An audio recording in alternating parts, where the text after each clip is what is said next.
तो आज भी हम लोग एंगुलर प्रोजेक्शन ऑफ प्रोजेक्टाइल करेंगे और हम उसके कुछ स्पेशल केसेस भी डिस्कस करेंगे।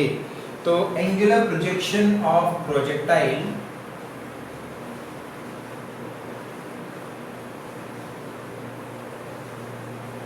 एंगुलर प्रोजेक्शन, ये टॉपिक थोड़ा सा टिपिकल हो सकता है, लेकिन आप लोगों को कुछ बातों का ध्यान रखना है कि जब हम एंगुलर प्रोजेक्शन पढ़ते हैं तो हम लोग ये बात करते हैं कि motion along the X axis motion along the Y axis के इंडिपेंडेंट होता है।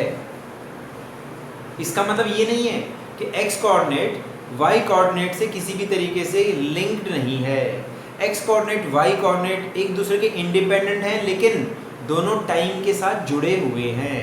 तो टाइम एक ऐसी चीज है जो दोनों को रिलेट करता है, नहीं तो एक्स एक्सिस का मोशन और वाई एक्सिस का मोशन एक दूसरे के इंडिपेंडेंट है। तो हमने पढ़ा था कि अगर हम उसको u वेलोसिटी से फेंकते हैं तो हमारी बॉडी इस तरीके से ऊपर जाती है और फिर नीचे आ जाती है, कुछ मैक्सिमम हाइट पे जाएगी, ये मैक्सिमम हाइट होगी, कुछ आगे जाके गिरेगी, ये रेंज कहलाएगी। इस रेंज को हमने नाम दिया था r, ठीक है। और मैंने कहा था कि motion along the x axis Y axis के इंडिपेंडेंट है, तो हमने लिखा था for motion along X axis, अगर हम एक्स एक्सिस की बात करते हैं तो हम लिखेंगे s x is equal to u x t plus half a x t square, और एक्स डायरेक्शन मोशन के लिए एस एक्स यानी displacement along the x axis है आर, and what is the velocity along the x axis, वो है u यानी ये वाला component u cos theta. u cos theta हमें आगे लेके जाएगा, x डायरेक्शन में लेके जाएगा, इसलिए u cos थीटा। और हम वापस जमीन पर आ गए, इसीलिए टोटल टाइम हुआ t, तो t is equal to capital T, तो हम लिखेंगे कैपिटल T। लेकिन x एक्सिस में कोई एक्सेलरेशन नहीं है, इसलिए एक्सेलरेशन हुई 0, तो r is equal to u cos theta into t। इसी तरीके से अगर हम y एक्सिस की बात करते हैं हम लिखते हैं sy is equal to u y t plus half a y t square, and what is the displacement along the y axis, maximum displacement कितनी है, मतलब कि जब हम पूरे टाइम पर यहाँ पर आ जाएंगे तो हमारी y डायरेक्शन डिस्प्लेसमेंट क्या होगी 0, और इनिशियल वेलोसिटी यानी शुरुआत की ही वेलोसिटी लेंगे, वो है u sin थीटा। ये हमारी स्टार्टिंग की वेलोसिटी है, समझ गए, बात हम यहाँ की कर रहे हैं लेकिन वेलोसिटी स्टार्टिंग की ही ले रहे हैं। सो u sin थीटा, और बात हम कौन से टाइम पर हैं, t टाइम पर हैं, माइनस, क्योंकि एक्सेलरेशन माइनस जी के इक्वल है तो ए वाई की जगह माइनस जी, तो ये इक्वेशन हमें मिली। और इससे हमें क्या मिला, u sin theta minus is equal to minus half G T square, t से t कैंसिल, सॉरी यहाँ पर t आएगा, t से t कैंसिल, तो t आ जाएगा 2u sin theta by g। ये फॉर्मूला हमारा टाइम ऑफ फ्लाइट का आ गया, और फिर हम इसकी वैल्यू इस पे पुट करने पर हमें रेंज मिलेगी r is equal to u cos theta into time की value 2u sin theta by g, और इससे हमें मिला range is equal to 2u square sin theta cos theta upon g, और इससे क्या मिला 2 sin theta cos theta, 2 sin theta cos theta identity है, तो हम लिखेंगे u square sin 2 theta by g। ये हमारी रेंज का फॉर्मूला भी आ गया। टाइम ऑफ फ्लाइट, रेंज, दो इंपॉर्टेंट चीज आ गई। फिर हम निकालेंगे कितनी मैक्सिमम हाइट तक ये जा सकती है।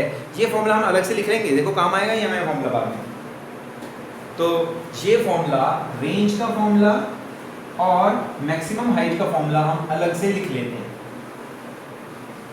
क्योंकि थोड़ी देर में मैं इसको यूज करने वाला हूं।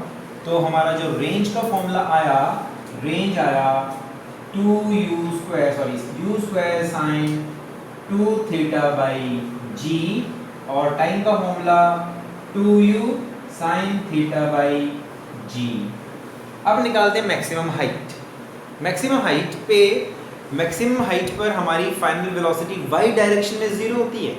इस चीज को यूज कर लेते हैं, तो v square minus U square is equal to 2as वाला फॉर्मूला यूज करेंगे y डायरेक्शन के लिए।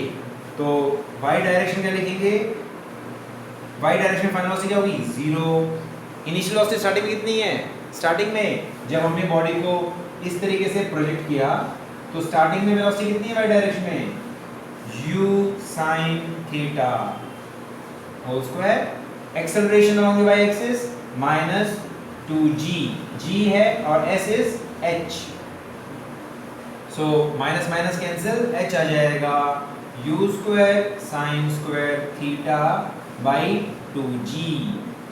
ये वाली इक्वेशन x एक्सिस में भी हम लिख सकते हैं, लेकिन x एक्सिस में v square x square minus v, इसको u लिखें, ux square is equal to ax and sx। अब देखो acceleration along the x axis में क्या होती है 0, तो vx square minus ux square is equal to 0। इसका मतलब क्या है, vx square is equal to ux square, यानी vx is equal to ux, यानी x डायरेक्शन में वेलोसिटी चेंज नहीं होती। ये बहुत इंपॉर्टेंट बात है और ये हमारे काम को बहुत आसान भी बना देती है, समझ गए। तो हमारी रेंज का, हमारी हाइट का फॉर्मूला आ गया, ये देखो ये वाला फॉर्मूला। तो हम लिखेंगे h is equal to U square sine square theta by 2g। ये तीन फॉर्मूले हमने कल भी निकाले थे, आज भी हमने निकाल लिए। अब हम निकालते हैं नई चीज, that is equation for trajectory. Equation for trajectory मतलब हमारा पार्टिकल ऐसा पाथ फॉलो करेगा, पैराबोलिक पाथ फॉलो करेगा। उस पैराबोलिक पाथ की इक्वेशन क्या होगी, मैंने आपको पहले बताया था कि हर ग्राफ के अंदर कोई जो लाइन बनाई जाती है, कोई जो कर्व बनाया जाता है, उसकी कोई इक्वेशन होती है। तो हमारा जो पाथ है ना ऐसे वाला, उसकी भी इक्वेशन है, उसे कहेंगे इक्वेशन फॉर ट्रेजेक्टरी।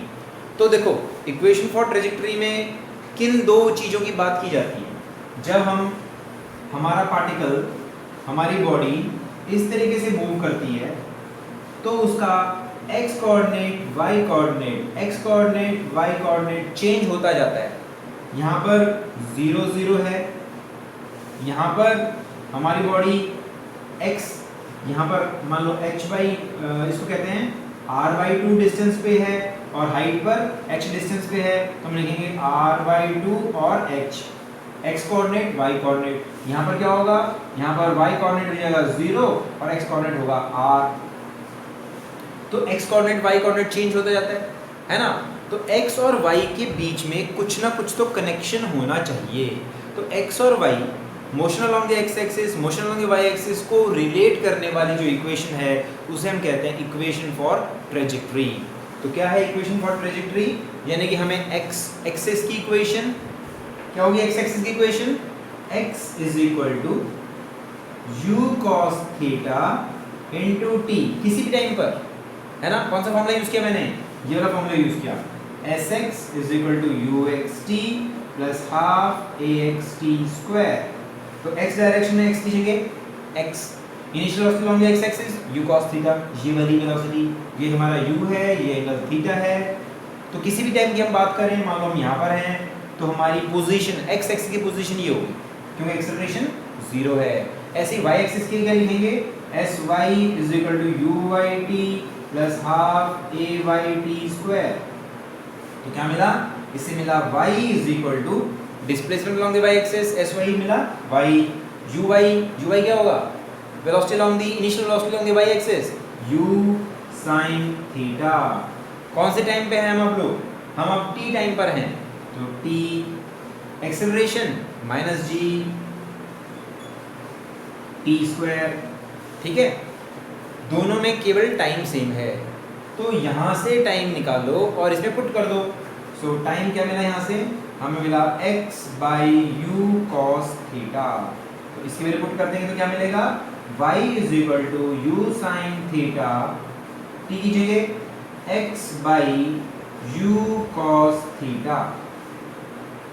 थोड़ा मैं अलग से लिखता हूँ, दिखाई नहीं दे रहा ये, तो मैं अलग से लिखता हूँ यहाँ पर। तो कैसे लिखेंगे, टी की जगह ये पुट कर देंगे। सो हमें क्या मिला, हमें मिला y is equal to U sine theta और t की जगह x by U cos theta and what minus half g और इसका square. So x square by U square cos square theta. Cut तो नहीं रहा, तो y की इक्वेशन आई, u से u कैंसिल, x tan theta, x tan theta minus, देखो यहाँ पर 1/2 u square x square and 1/cos square theta. 1/cos square theta मतलब secant square theta, secant square theta. ये आई इक्वेशन फॉर ट्रेजेक्ट्री। ठीक है, इक्वेशन फॉर ट्रेजेक्ट्री ये कुछ कुछ ऐसी है, y proportional to x square, है ना, y proportional to x square, x भी है इसमें लेकिन x स्क्वायर भी है, तो डोमिनेट कौन करेगा, x स्क्वायर डोमिनेट करेगा, इसीलिए y proportional to x square. और ये इक्वेशन किसकी है, ये इक्वेशन तो पैराबोला की है ना, इसीलिए हमारा जो पाथ है बॉडी का वो भी पैराबोलिक है। समझ रहे हो, तो ये इक्वेशन जो हमारे पास आई है ये x एक्सिस और y एक्सिस को रिलेट करती है। और याद रखो हमने इसको निकाला कैसे है, टाइम की वैल्यू शेयर करवा के। यहाँ से टाइम x एक्सिस में जो हमने टाइम निकाला वही टाइम हमने y एक्सिस की इक्वेशन में पुट किया और सॉल्व करके हमें जो मिला वो x और y को रिलेट करने वाली इक्वेशन आई और उसे कहेंगे इक्वेशन फॉर ट्रेजेक्ट्री। ठीक है, इसका कुछ खास काम नहीं है, फिलहाल इसको हम हटा देते हैं, लेकिन आपके लिए इंपॉर्टेंट है। और इन तीन इक्वेशंस को यूज़ करके हम कुछ स्पेशल केस की बात करेंगे। ओके, सो पहली स्पेशल केस एक चीज़ और है, थोड़ी सी स्पेशल केस बात करने से पहले एक चीज़ और बात कर लेते हैं, वेलोसिटी एट एनी इंस्टेंट। कि जब हमारी बॉडी, जब हमने बॉडी को ऐसे प्रोजेक्ट किया, इस तरीके से प्रोजेक्ट किया, तो बॉडी इस तरीके से गई, वेलोसिटी घटती बढ़ती रहती है। ये वाली वेलोसिटी अगर ये एंगल थीटा है, ये u है, ये u cos थीटा होगा और ये u sin थीटा होगा। ठीक है, तो कौन सी वाली वेलोसिटी पे फर्क पड़ेगा और कौन सी वाली वेलोसिटी कांस्टेंट रहेगी। तो हमने देखा था x डायरेक्शन में कोई एक्सेलरेशन नहीं है, तो वेलोसिटी x डायरेक्शन में हमेशा सेम रहेगी और y डायरेक्शन में बॉडी की स्पीड घटती जाएगी, हाईएस्ट पॉइंट पे 0 हो जाएगी, फिर बढ़ना शुरू करेगी और वापस में उतनी ही हो जाएगी जितनी स्टार्टिंग में थी। तो मैं इसको ऐसे लिख सकता हूँ कि यहाँ पर हमारी बॉडी की x एक्सिस में velocity u cos theta, y axis में थोड़ी कम हो जाएगी ना t टाइम के बाद, तो t टाइम के बाद वेलोसिटी कुछ कम हो जाएगी और यहाँ पर y डायरेक्शन में हाईएस्ट पॉइंट पे वेलोसिटी 0 हो जाएगी, तो केवल u cos थीटा बचेगा, y वाली वेलोसिटी 0 हो जाएगी। ये बहुत इंपॉर्टेंट बात है कि हाईएस्ट पॉइंट पर हम सब जानते हैं, हाईएस्ट पॉइंट पर कौन सी वाली वेलोसिटी, हाईएस्ट पॉइंट वेलोसिटी 0 जाती है ना, वो वेलोसिटी 0 जाती है जब हम ऊपर फेंकते हैं। लेकिन जब आप इंक्लाइन फेंकोगे ना तो y डायरेक्शन वाली वेलोसिटी ही 0 होगी, x वाली वेलोसिटी फिर भी u की u बनी रहेगी। तो y डायरेक्शन में हाईएस्ट पॉइंट पे वेलोसिटी 0, लेकिन x डायरेक्शन में वेलोसिटी उतनी ही रहेगी जितनी स्टार्टिंग में थी, यानी कि u cos थीटा। ठीक है, अब उसके बाद क्या होगा, उसके बाद थोड़ी सी जब बॉडी नीचे आना शुरू करेगी तो y डायरेक्शन में स्पीड थोड़ी बढ़ जाएगी, x की अभी भी उतनी ही रहेगी और लास्ट में जब जमीन को टच करेगी तब उतनी ही हो जाएगी जितनी स्टार्टिंग में थी, u sin थीटा, और ये वाली पहले की तरह u cos थीटा ही रहेगी। तो इसमें सबसे इंपॉर्टेंट बात, वाई डायरेक्शन में वेलोसिटी चेंज होगी।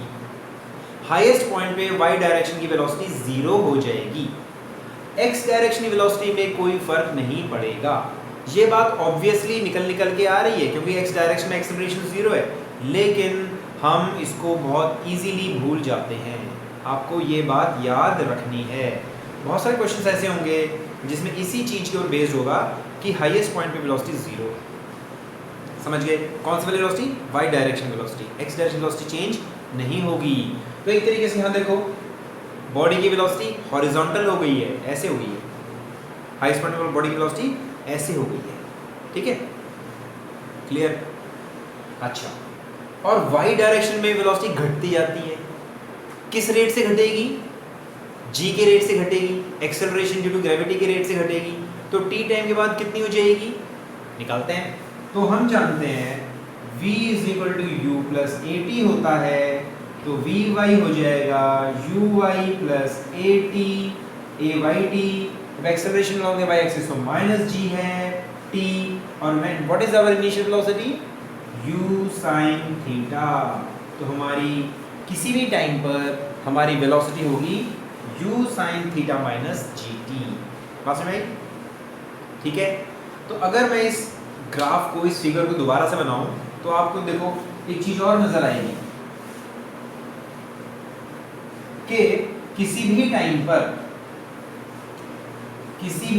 पर हमारी बॉडी की वेलोसिटी, चाहिए ये वाला पॉइंट ले लो, ये तो u cos थीटा ही रहेगी, और ये वाली वेलोसिटी होगी u sin theta minus G T. ये पॉइंट कहीं भी हो सकता है, ये पॉइंट यहाँ पर होगा तो भी यही बनेगा, ठीक है? यहाँ पर होगा तो भी यही रहेगा। समझ गए? क्लियर? तो रिजल्टेंट वेलोसिटी इन दोनों का बल्कि इसको ऐसे कह लेते हैं, इन दोनों का रिजल्टेंट होगी। किसका? u cos थीटा और u sin theta minus G T का रिजल्टेंट होगी। सो ये होगी हमारी रिजल्टेंट वेलोसिटी। तो जो रिजल्टेंट वेलोसिटी होगी वो x एक्सिस की वेलोसिटी और y एक्सिस की वेलोसिटी का रिजल्टेंट होगी 2ux uy cos थीटा। याद आना ये formula? Resultant of two vectors, a vector है velocity along the x axis, दूसरा वेक्टर है velocity along the y axis. तो रिजल्टेंट का फॉर्मूला वैल्यू पुट करते हैं। So what is the velocity along the x axis? u cos theta, u square cos square theta. And what is the velocity along the y axis? u sin theta minus gt whole square. और what is the angle between them? a और b है ना, a और b है ना vectors, ये इनके बीच में एंगल कितने डिग्री का है? 90। इसलिए थर्ड टर्म हो जाएगी 0। So this is the resultant velocity. इसे कहेंगे resultant velocity at any instant, किसी भी टाइम पर ये होगी हमारी रिजल्टेंट वेलोसिटी। क्लियर? तो ये भी हमने इंपॉर्टेंट बात निकाली है। ओके, अब हम इसके बाद अब अपने स्पेशल केस की बात करते हैं। ये टॉपिक रह गया था, तो अब हम थोड़े स्पेशल केसेस की बात कर लेते हैं।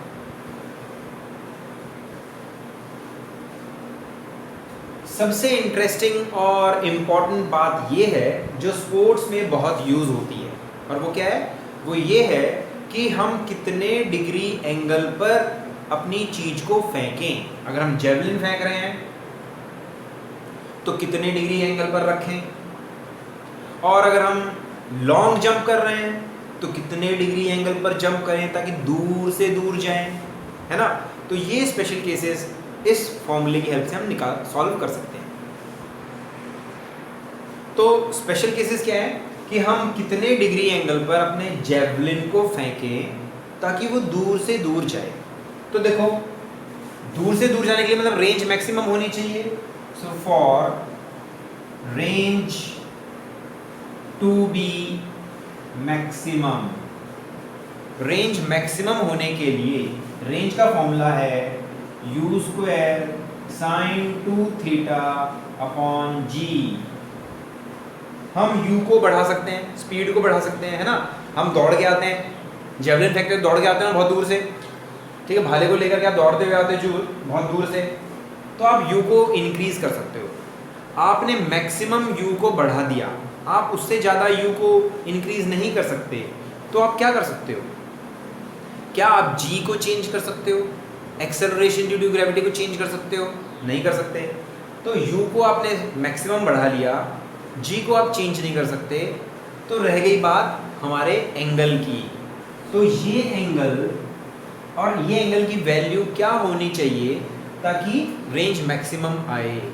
तो साइन 2 थीटा की मैक्सिमम वैल्यू क्या हो सकती है? साइन की वैल्यू कहाँ से कहाँ तक वैल्यू वेरी करती है? अगर तो टेबल देखो तो साइन की मैक्सिमम वैल्यू होती है 1, तो ये मैक्सिमम हो सकता है 1। समझ गए? तो मैक्सिमम कौन से एंगल पर होगा? मैक्सिमम कौन से एंगल पर होगा? जब 2 थीटा 90 के इक्वल होगा, यानी 2 theta should be equal to 90, क्यों साइन 90 1 होता है, तो थीटा कितना हुआ? Theta is 45 degree. इसका मतलब क्या हुआ कि आप अपने जेवलिन को अर्थ के साथ 45 डिग्री के एंगल पर फेंको। आपका जेवलिन अर्थ के साथ 45 डिग्री एंगल बनाता है, तो आप मैक्सिमम स्पीड के साथ दौड़ते हुए मैक्सिमम रेंज पर फेंक पाओगे। तो उस समय मैक्सिमम रेंज क्या आएगी? तो मैक्सिमम रेंज आ जाएगी u स्क्वायर, ये 1 हो जाएगा, बाई जी। ये होगी मैक्सिमम रेंज। समझ गए? ये होगी मैक्सिमम रेंज। और जब आपकी रेंज मैक्सिमम होगी उस समय आपका टाइम ऑफ फ्लाइट क्या होगा और आपकी मैक्सिमम हाइट क्या होगी, वो भी निकाल सकते हैं। तो लिख लेते हैं हम लोग, व्हेन रेंज इज मैक्सिमम, बात करते हैं when range is maximum, that is theta is 45 degree, तो रेंज हो जाएगी u स्क्वायर बाई जी, और आपका हाइट हो जाएगा u स्क्वायर, साइन 45 है ना, सो साइन 45 का स्क्वायर अपॉन 2g, तो h हो जाएगा u square, what is sine 45? 1 by root 2, so 1 by root 2 का स्क्वायर अपॉन 2g, स्क्वायर करेंगे 1 बाई 2, यानी ये बन जाएगा u स्क्वायर बाई 4g। तो आपकी हाइट होगी u स्क्वायर बाई 4g। समझ गए? क्लियर? और टाइम क्या होगा? टाइम भी निकाल लेते हैं, लेकिन टाइम निकालने से पहले एक चीज और देखो, रेंज और हाइट के बीच में फॉर्मूला देखो, रेंज और हाइट का फॉर्मूला देखो, u square by g, u square by g. इसका मतलब क्या हुआ कि आपकी जो हाइट है वो रेंज के 1/4 टाइम्स है। समझ गए? आपकी रेंज तो मैक्सिमम हो गई, लेकिन आपकी हाइट रेंज के 1/4 है। समझ गए? यानी कि आपने 25 मीटर तक, आपने 100 मीटर तक फेंका, तो आपकी हाइट 25 मीटर होगी, 1/4 होगी रेंज के। समझे? क्लियर है? तो आपकी रेंज तो मैक्सिमम हो गई, लेकिन हाइट कम हो जाती है। और अगर आप मैक्सिमम हाइट तक फेंकना चाहते हो, आप चाहते हो कि हाइट मैक्सिमम हो, ठीक है, तो वो कब होगा? तो इसमें देखो फॉर्मूले में, हाइट मैक्सिमम कब होगी? Height will be maximum, height will be maximum, इस फॉर्मूले में देखते हैं, h is equal to U square sine square theta by 2g। आप इसमें कौन कौन सी चीज को चेंज कर सकते हो? आप अपने स्पीड फुल स्पीड से फेंका, g को आप चेंज नहीं कर सकते, रह गई भाई साइन थीटा की। साइन थीटा की मैक्सिमम वैल्यू हम चूज करेंगे 1, तो साइन थीटा 1 कब होगा? साइन थीटा 1 होगा जब थीटा होगा 90 डिग्री।